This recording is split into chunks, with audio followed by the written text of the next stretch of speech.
Hello class, welcome to the overview presentation for the final project for MGT510 Strategy Planning. My name is Dr. Camarada. I've been your instructor this session. In this presentation we're going to review the project purpose. We're going to look at both options, option 1 overview, option 2 overview. We'll look at some tools and frameworks that you can apply to whichever option that you choose, and we'll provide a summary of what this project is all about.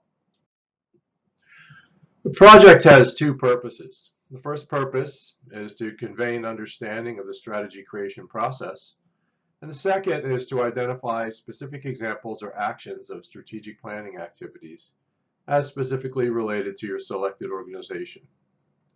The project is worth 300 points, or about a third of your grade, so I recommend that you spend some significant time developing it and putting it together.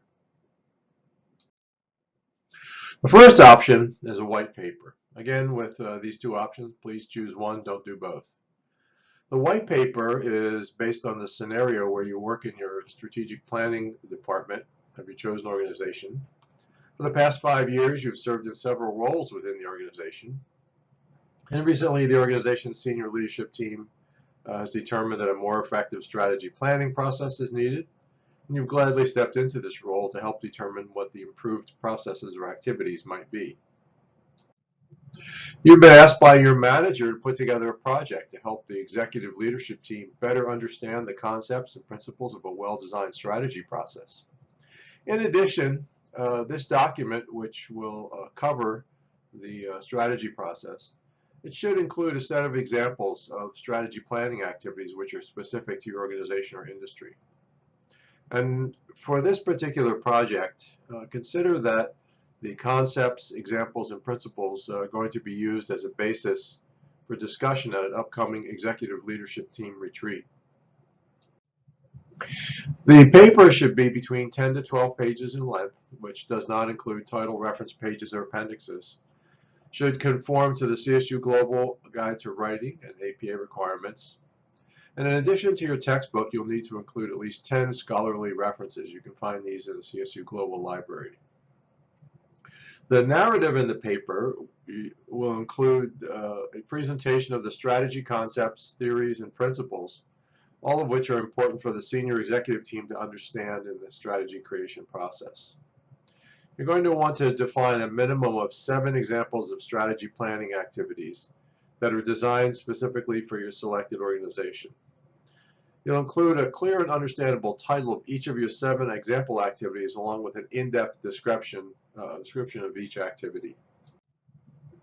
You're going to want to include at least one original table or figure that relates to your selected company. I recommend that you include one figure for every planning activity. And as I said, additional tables are probably ideal. They're acceptable. And then make sure that when you do use tables or figures, don't copy and paste them from external sources. Make sure to make it on your own using the graphics capabilities of your word processor. Also, please be sure to format the table or figure title and notes according to APA standards.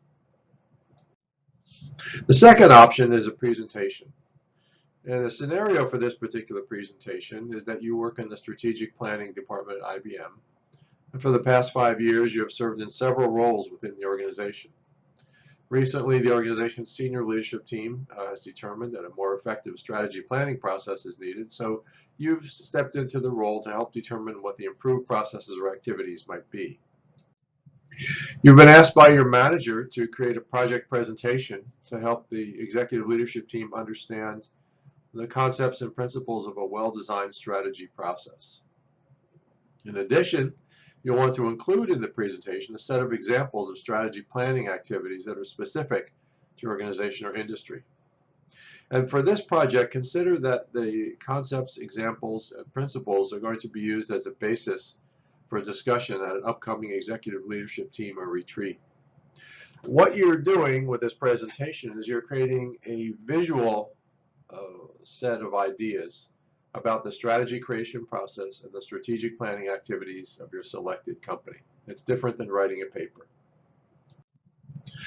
The presentation should be between 15 to 18 slides long, not including title, reference pages, or appendixes. You'll want to include extensive notes in the notes section of the presentation. Overall, the presentation should conform to the CSU Global Guide to Writing and APA requirements. And in addition to your textbook, include at least 10 scholarly references. You'll want to present the strategy concepts, theories, and principles you believe are important for the senior executive leadership team to understand in the strategy creation process. You must present 7 examples of strategy planning activities designed specifically to benefit your selected organization. In other words, you're not just going to describe these activities. You're going to include a description of how they're going to benefit the IBM organization.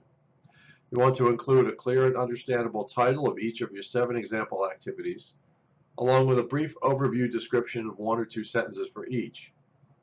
That's actually in the slide. And then in the speaker's notes, you want to include 50 to 100 words that fully explain each example. You'll also want to include graphics and other multimedia. Again, as with the paper, you're going to want to include at least 1 original table or figure within your presentation. Again, you don't want to just copy them from external sources. That's not considered original.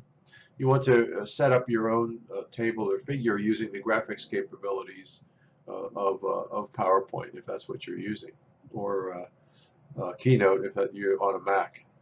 Be sure to format the tables or figures, title, and notes according to APA standards. There are a lot of tools and frameworks that you can use. We've covered a lot in this class. In Module 1, you can go back and look at the levels of strategy framework. Module 2, we looked at key success factors, the PEST analysis, the EFE matrix, Porter's 5 forces. Module 3, we covered the IFE matrix. Module 4, we covered the types of competitive advantage matrix, internationalization matrix, risk and innovation matrix. Module 5, we covered the product lifecycle, industry structure, and competition matrix, Oster's 6 forces framework, and stakeholder power interest grid. Module 6, we're going to cover the organizational structures, and Module 7, we're going to look at the operating innovating matrix. In the narrative section, or the slide notes, for each framework tool, make sure that you address each of these 4 elements. First of all, define the purpose of the framework or tool. What information does it yield? And the information description that you include should be direct and to the point. The second element is to describe each of the elements or components that make up the tool and framework. The third is to describe what information is required to populate the tool or framework. And then 4, describe how it supports the strategy planning process. And this is where you tie it in, each tool or framework, into the benefits of this particular framework regarding how it benefits specifically the organization that you've chosen. So in summary, what you're really doing at this project is you're describing and applying tools for strategy planning. And then as part of this activity, you're using specific examples to illustrate the purpose of each tool and framework and how each can be used within an organization. This is why it's important for you to tie the tools and frameworks to the benefits that you foresee. The goals here, the learning goals, are for you to be able to demonstrate an understanding of the strategy creation process and to identify specific examples or actions of strategic planning activities. So that's it for the presentation, the final project overview. If you have any questions and comments, please send me an email or leave me a voicemail and I'll be happy to answer them. Thanks and good luck with your project.